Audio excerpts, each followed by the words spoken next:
What's going on, you guys? Welcome to status update numero uno for my non-Spanish speaking friends. That translates to status update number one.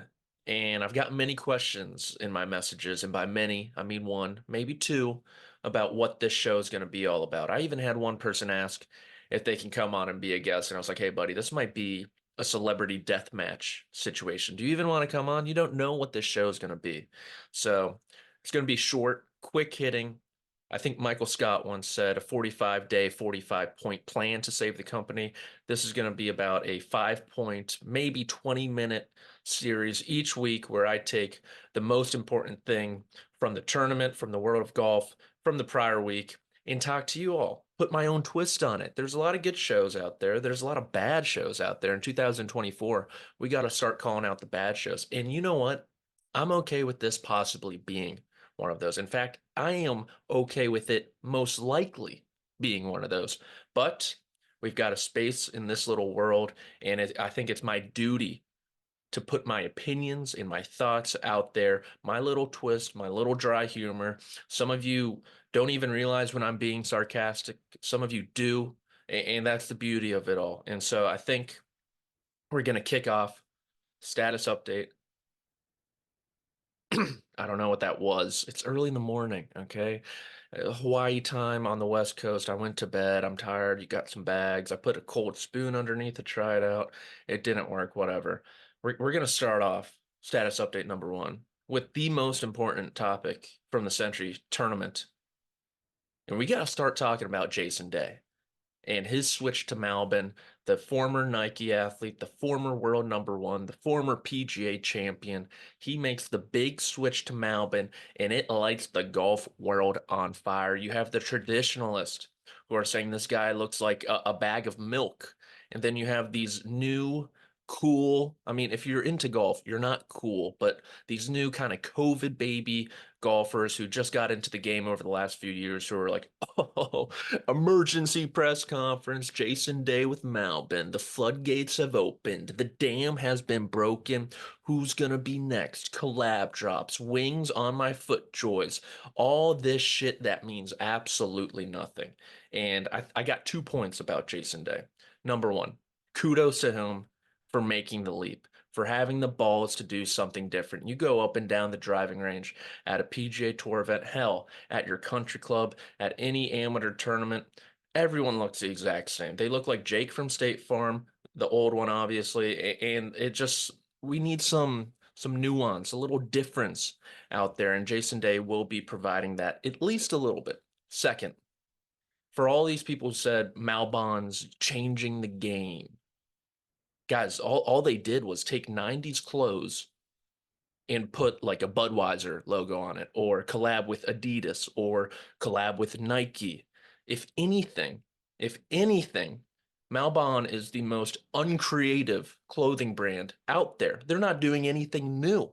They're just taking the old, putting the cool little M on it, putting some squirrely cues on pants, putting some weird shit on some shoes, and selling it for like 250 bucks.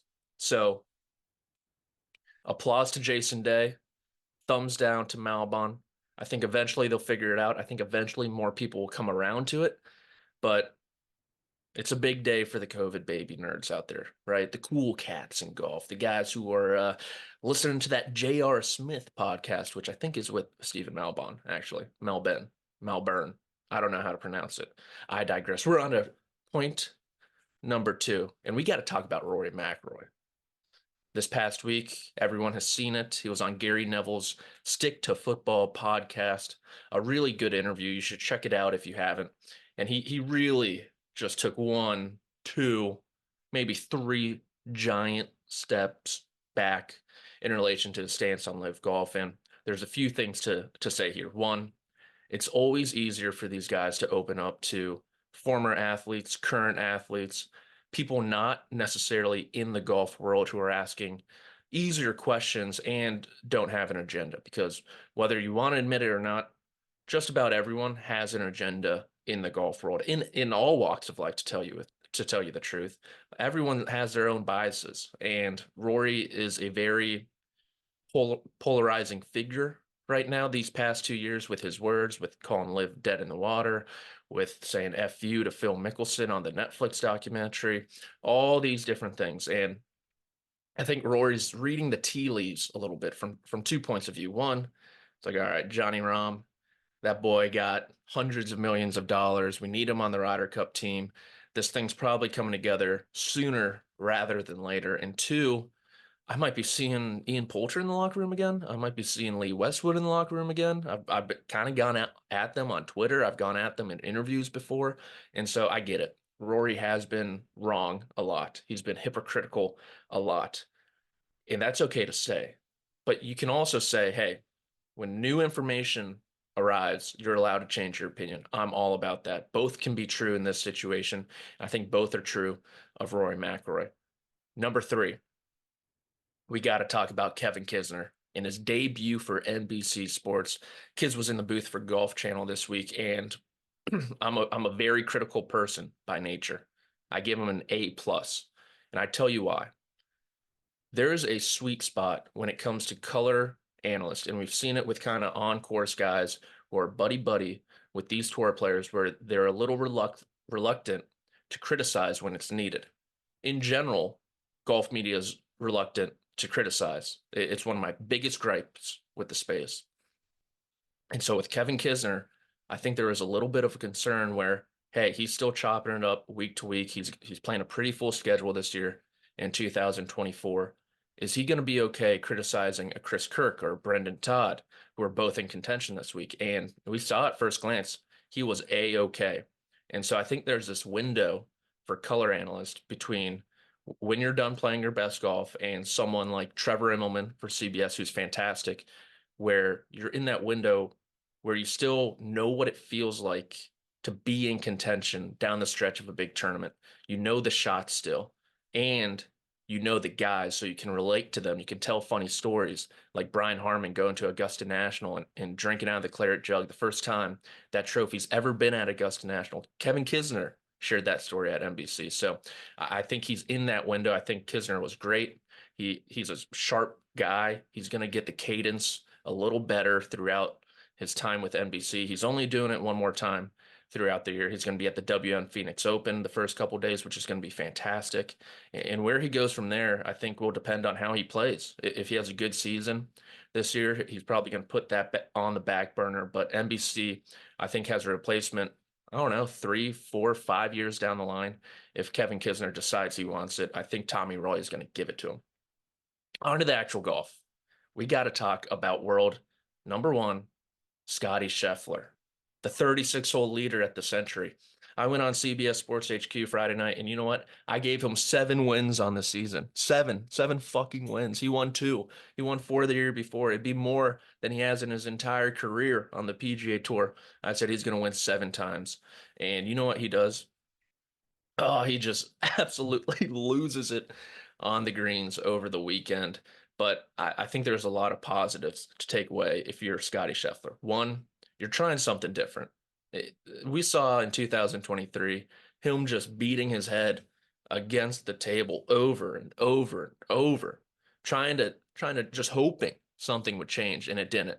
And so he's working with Phil Kenyon, who many of you already know works with Matt Fitzpatrick, Justin Rose, Max Homa, Keegan Bradley. These guys all won last year. They all had multiple wins, or a few of them had multiple win seasons, major champions, really thanks to the improvements on the green. Two, I like that he's got a new putter. I like that he's got a new stance. I like that he's taking ownership of the green reading process. Teddy Scott's only coming in every so often. And three, I think they just misread a lot of putts. That's going to happen. Kapalua is a really tough place to putt. It's slow surfaces. They snap a lot towards the end, and it looked like he just was putting too much brake into some of those putts, and that's why he missed them. And look, I think Mark Rolfing had this stat. Chris Kirk, 2 misses inside 10 feet all week. Scotty Scheffler, 15. Scotty Scheffler lost by 4 strokes to Chris Kirk. That is 13 right there. I'm not saying you're going to make all of them. Not all 10 footers are the same. I know Scheffler missed a few inside 5 feet as well. That likely could have been the difference. But I think if he is able to improve putting slightly, marginally, and maintain that baseline of tee to green, 7 wins, baby. Why the fuck not? And finally, the last point of status update number one, point number five. Five.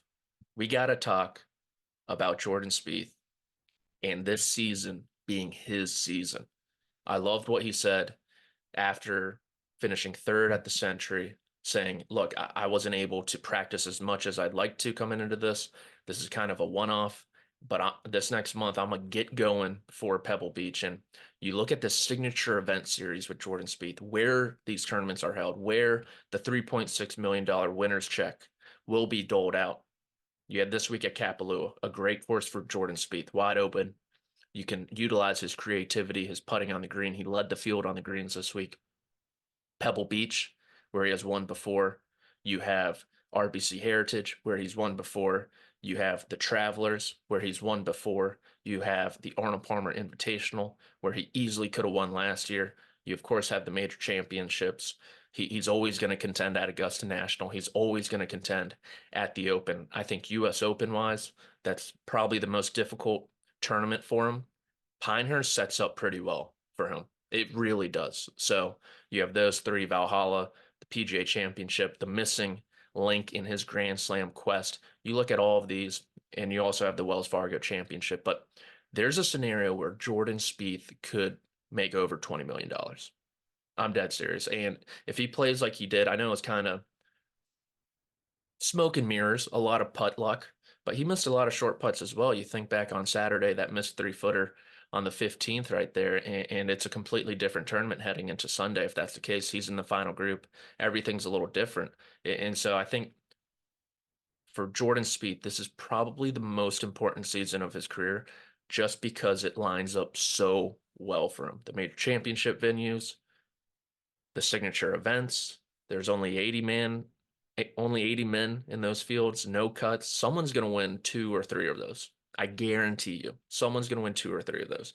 And given Jordan's history at those tournaments, given his fit for the golf course, and given this kind of newfound energy, I think the Ryder Cup really pissed him off.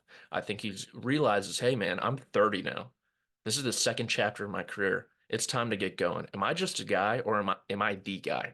And I think this season could really answer that for Jordan Spieth coming down this back half of his career, these next 10 years until he's 40. And I think we could be in store for a big win and potentially a major championship or a 2-win season, something in that realm for Jordan Spieth this year. And look, that's all I got. That's all status update's going to be. A little take, a little humor, a little idiocy. Probably a lot of that, to be honest with you.